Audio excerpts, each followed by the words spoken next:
അടുത്ത നമ്മൾ പഠിക്കുന്നത് സെഗ്മെൻറ്റേഷനാണ്. സെഗ്മെൻറ്റേഷൻ ഒരു നോൺ കണ്ടിന്യൂസ് മെമ്മറി മാനേജ്മെൻറ്റ് ടെക്നിക്കാണ്. അപ്പോൾ നമ്മൾ ഇതിനു മുമ്പേ ഒരു non continuous memory management technique പഠിച്ചായിരുന്നു, പേജിങ്. ആ പേജിങ്ങിൽ എന്താ ചെയ്തിരുന്നത്?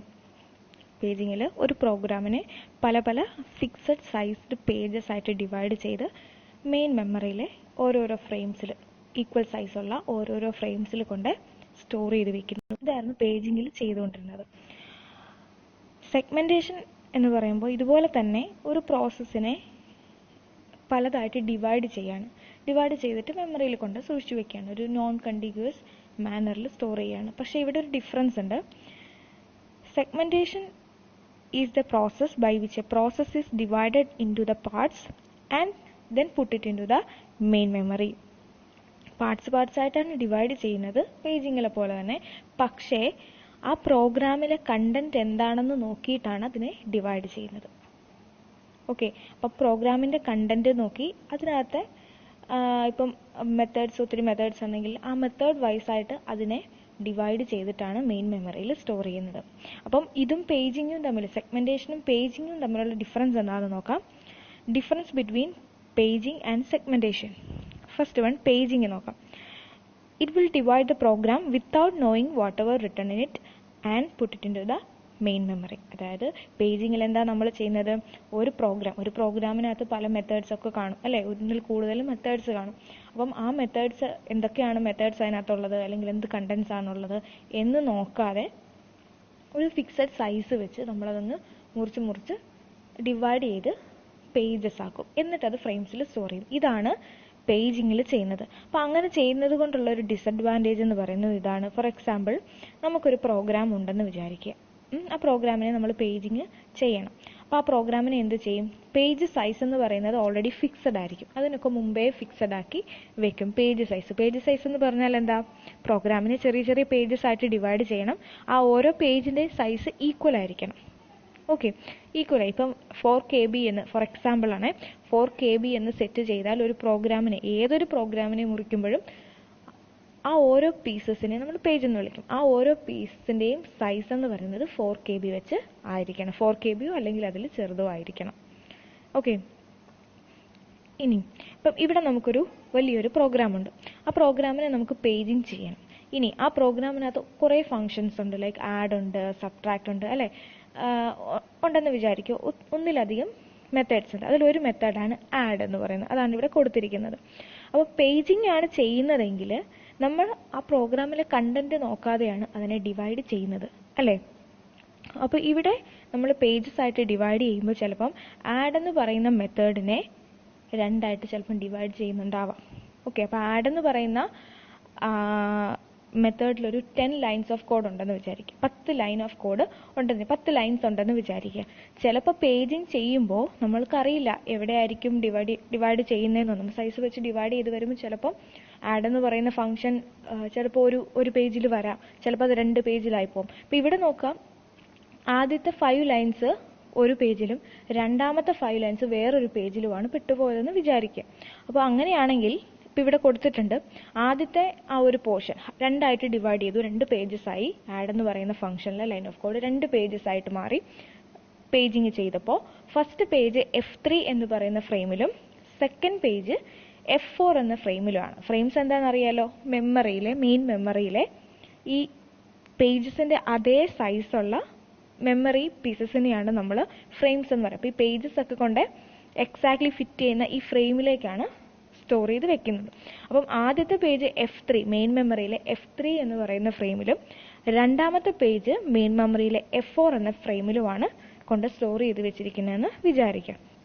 അപ്പോൾ CPU പ്രോഗ്രാമിനെ എക്സിക്യൂട്ട് ചെയ്യുമല്ലോ. അപ്പോൾ CPU ഈ പ്രോഗ്രാമിനെ എക്സിക്യൂട്ട് ചെയ്യുന്ന സമയത്ത് CPU പറയുവാണ് എനിക്ക് ആഡ് എന്ന് പറയുന്ന മെത്തേഡ് വേണം എന്ന് പറയുമ്പോൾ അത് മെമ്മറിയിൽ പോയി. അപ്പം CPU ഒരു ലോജിക്കൽ അഡ്രസ്സ് ചെയ്യും, അത് ഇഷ്യൂ ചെയ്യും. ദെൻ മെമ്മറി മാനേജ്മെൻറ്റ് യൂണിറ്റ് ഈ ലോജിക്കൽ അഡ്രസ്സിനെ അതൊക്കെ നമ്മൾ പഠിച്ചതാണ്, ഫിസിക്കൽ അഡ്രസ്സിലേക്ക് കൺവേർട്ട് ചെയ്യും. ദെൻ ഈ ഫിസിക്കൽ അഡ്രസ്സിൽ പോയിട്ട് ഒരു പെർട്ടിക്കുലർ പേജിനെ റിട്രൈവ് ചെയ്യും.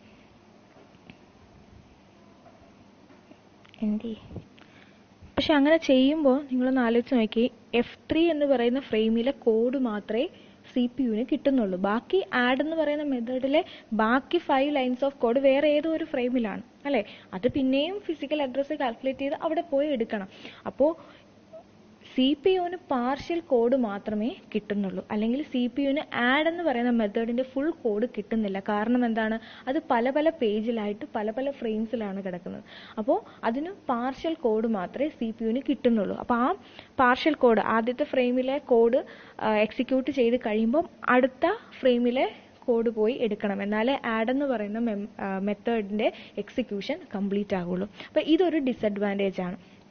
ഓക്കെ, ഇതാണ് പേജിങ്ങിന്റെ ഡിസഡ്വാൻറ്റേജ്. എന്തുകൊണ്ടാണ് ആ ഡിസഡ്വാൻറ്റേജ് ഉണ്ടാകുന്നത്?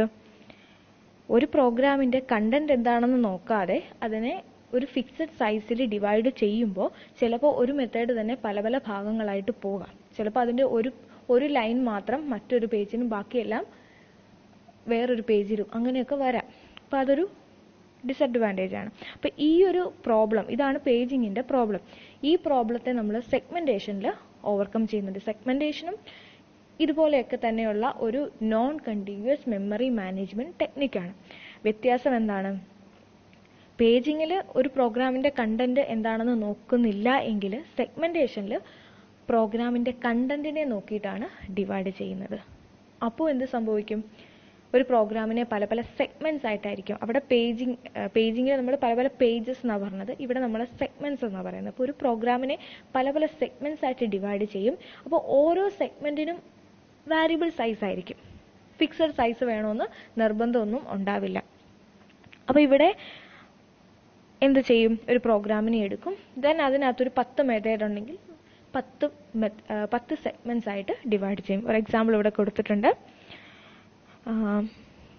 It divides the program into more segments according to the code, so segment size can be variable. ഞാൻ പറഞ്ഞതാണ് അല്ലേ, അക്കോർഡിംഗ് ടു ദ കോഡാണ് നമ്മൾ സെഗ്മെന്റേഷൻ ചെയ്യുന്നത്. അതുകൊണ്ട് തന്നെ സെഗ്മെന്റ് സൈസ് എന്ന് പറയുന്നത് മാറാം, വ്യത്യാസം വരാം. ഇവിടെ നമുക്കൊരു പ്രോഗ്രാം ഉണ്ടെന്ന് വിചാരിക്കുക. ആ പ്രോഗ്രാമിനകത്ത് കുറേ മെത്തേഡ്സ് ഉണ്ട്. മെയിൻ മെത്തേഡ് ഉണ്ട്, ആഡ് എന്ന് പറയുന്ന ഒരു മെത്തേഡ് ഉണ്ട് അഡീഷൻ ചെയ്യാനായിട്ട്, ദെൻ സബ്ട്രാക്ട് എന്ന് പറയുന്ന ഒരു മെത്തേഡ് ഉണ്ട്, സ്റ്റാക്ക് എന്ന് പറയുന്ന ഒരു മെത്തേഡ് ഉണ്ട്, സ്ക്വയർ റൂട്ട് കണ്ടുപിടിക്കാൻ സ്ക്വയർ റൂട്ട് എന്ന് പറയുന്ന ഒരു മെത്തേഡ് ഉണ്ട്. അപ്പം ഇങ്ങനെ ഒരു 5 മെത്തേഡുള്ള ഒരു പ്രോഗ്രാമാണ് എനിക്ക് സെഗ്മെന്റേഷൻ ചെയ്യേണ്ടതെന്ന് വിചാരിക്കുക. അപ്പം അതിനെ എങ്ങനെ സെഗ്മെന്റേഷൻ ചെയ്യും? ഓരോരോ മെത്തേഡിനെയും ഓരോരോ സെഗ്മെന്റ് ആയിട്ട് അങ്ങ് മാറ്റും. അപ്പം വേറെ പ്രശ്നങ്ങളൊന്നും വരില്ല അല്ലെ. ഒരു മെത്തേഡിനുള്ളിലെ കോഡ് എന്ന് പറയുന്നത് സെയിം സെഗ്മെന്റിൽ തന്നെ സെയിം മെമ്മറിയിൽ കിടക്കും, കണ്ടിന്യൂസ് ആയിട്ടുള്ള മെമ്മറിയിൽ അതുണ്ടാവും. അപ്പം ഇവിടെ ഫോർ എക്സാമ്പിൾ സ്ക്വയർ റൂട്ട് എന്ന് പറയുന്ന മെത്തേഡിൽ ലൈൻസ് ഓഫ് കോഡ് വളരെ കുറവാണെന്ന് വിചാരിക്കുക. കുറച്ച് ലൈൻസ് ഓഫ് കോഡേ ഉള്ളെങ്കിൽ ആ സെഗ്മെന്റിന്റെ സൈസ്, അതായത് സ്ക്വയർ റൂട്ട് എന്ന് പറയുന്ന ഒരു മെത്തേഡിനെ ആയിരിക്കുമല്ലോ ഒരു സെഗ്മെന്റ് ആക്കുന്നത്, ആ സെഗ്മെന്റിന്റെ സൈസ് എന്ന് പറയുന്നത് ചെറുതായിരിക്കും. ഇനി സ്റ്റാക്ക് എന്ന് പറയുന്ന മെത്തേഡിന്, നമ്മുടെ പ്രോഗ്രാമിലെ സ്റ്റാക്ക് എന്ന് പറയുന്ന ഇവിടെ കാണിച്ചിരിക്കുന്ന മെത്തേഡിന് ഒത്തിരി ലൈൻസ് ഓഫ് കോഡ് ഉണ്ടെന്നായിരിക്കും. അതിനകത്ത് ഒത്തിരി കോഡ് ഉണ്ടെങ്കിൽ ആ സെഗ്മെന്റിന് എന്തായിരിക്കും? സൈസ് കൂടുതലായിരിക്കും. ഇപ്പൊ ഇവിടെ മെയിൻ മെത്തേഡിനെ വിളിക്കുന്ന സെഗ്മെന്റ് നെയിം എന്ന് പറയുന്നത് S0 ആണ്. മെയിൻ മെത്തേഡിനെ നമ്മൾ ഡിവൈഡ് ചെയ്തു ആ പ്രോഗ്രാമിൽ നിന്ന്, അതിനെ S0 എന്ന് വിളിക്കും. ദെൻ ആഡ്, സബ്ട്രാക്ട്, ഇതിനെ ഓരോന്നിനെയും നമ്മൾ S0, S1, S2, S3, S4 എന്നുള്ള ഓരോരോ സെഗ്മെന്റ് ആയിട്ട് കൺവേർട്ട് ചെയ്യുന്നു. ദെൻ അതിനെ മെമ്മറിയിൽ കൊണ്ട് സ്റ്റോർ ചെയ്ത് വെക്കുന്നു. ദെൻ ഈ സെഗ്മെന്റിന്റെ സൈസ് എന്ന് പറയുന്നത് വാരിയബിൾ ആയിരിക്കും. എന്തുകൊണ്ടാണ് വാരിയബിൾ ആകുന്നത്? ഓരോ മെത്തേഡ്സിനുള്ളിലുമുള്ള ലൈൻസ് ഓഫ് കോഡ് ഡിഫറെന്റ് ആയിരിക്കും അല്ലേ. അപ്പം ഓരോ മെത്തേഡിനെയും ഓരോരോ സെഗ്മെന്റിലാക്കുമ്പോൾ ആ സെഗ്മെന്റിന്റെ സൈസും വാരി ചെയ്യും. Segments can be put into any location based on the availability of space in a non-contiguous manner. എന്ന് പറഞ്ഞാൽ എന്താണ്? ഈ മുറിച്ച സെഗ്മെന്റ്സിനെയൊക്കെ, ഡിവൈഡ് ചെയ്ത സെഗ്മെന്റ്സിനെയൊക്കെ മെയിൻ മെമ്മറിയിൽ കൊണ്ട് സ്റ്റോർ ചെയ്യും. അത് കണ്ടിന്യൂസ് മാനറിലാണോ? അല്ല. ഇതൊക്കെ നോൺ കണ്ടിന്യൂസ് മെമ്മറി മാനേജ്മെന്റ് ടെക്നിക്സിന്റെ എക്സാമ്പിൾസ് ആണ് അല്ലേ. അപ്പോൾ നോൺ കണ്ടിന്യൂസ് മാനറിലായിരിക്കും ഇത് മെമ്മറിയിൽ കൊണ്ട് സ്റ്റോർ ചെയ്ത് വെക്കുക. എന്ന് വെച്ചാൽ എന്താണ് നോൺ കണ്ടിന്യൂസ് മാനർ എന്ന് പറഞ്ഞാൽ എന്താണ്? ഇപ്പോൾ ഒരു സെഗ്മെന്റ് ഒരു മെമ്മറിയുടെ ഒരു പോർഷനിൽ കൊണ്ട് നമ്മൾ പ്ലേസ് ചെയ്തു. ദെൻ അടുത്ത പോർഷൻ നോക്കുമ്പോൾ, അടുത്ത സെഗ്മെന്റിനെ ഇടാൻ വേണ്ടി അടുത്ത മെമ്മറിയിലെ പോർഷൻ നോക്കുമ്പോൾ അത് ഫ്രീ ആയിരിക്കില്ല.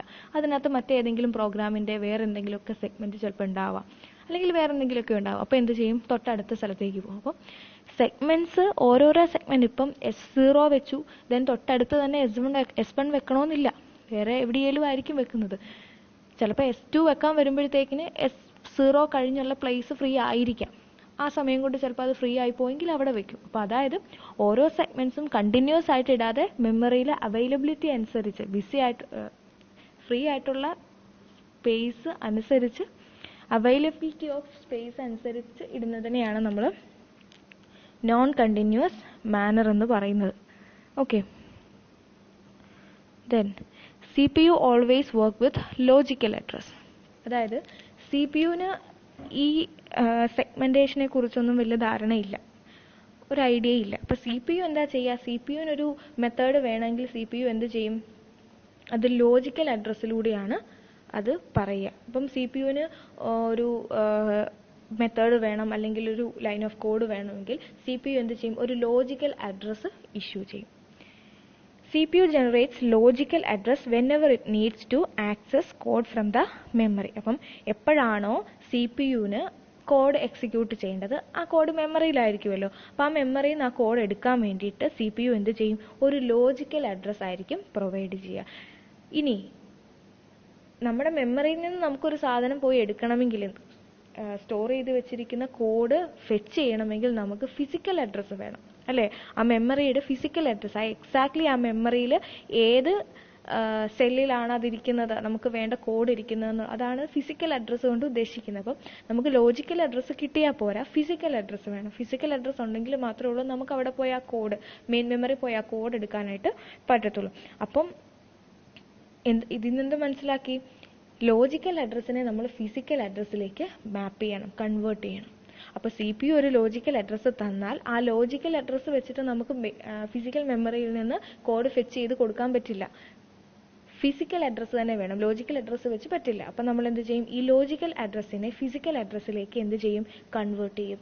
ഈ റെസ്പോൺസിബിലിറ്റി മെമ്മറി മാനേജ്മെൻറ്റ് യൂണിറ്റിൻ്റെയാണ്. അപ്പം മെമ്മറി മാനേജ്മെൻറ്റ് യൂണിറ്റാണ് ലോജിക്കൽ അഡ്രസ്സിനെ ഫിസിക്കൽ അഡ്രസ്സിലേക്ക് കൺവേർട്ട് ചെയ്യുന്നത്. It is a responsibility of the memory management unit to analyse the logical address and convert the logical address into physical address. അതായത് memory management യൂണിറ്റിൻ്റെ responsibility എന്താണ്, CPU issue ചെയ്യുന്ന ഈ logical അഡ്രസ്സിനെ analyse ചെയ്യുക, then അതിനെ physical അഡ്രസ്സിലേക്ക് convert ചെയ്യുക. ഓക്കെ, എന്നിട്ട് ഫിസിക്കൽ അഡ്രസ്സ് എന്ന് പറയുമ്പോൾ എന്താണ്, ആക്ച്വലി ആ കോഡ് മെയിൻ മെമ്മറിയിൽ എവിടെയാണ് ഇരിക്കുന്നത് എന്നുള്ള അഡ്രസ്സ്, ആ അഡ്രസ്സിൽ പോയിട്ട് കോഡിനെ ഫെച്ച് ചെയ്യുന്നു, ദെൻ CPU-ന് എക്സിക്യൂട്ട് ചെയ്യാൻ വേണ്ടി കൊടുക്കുന്നു.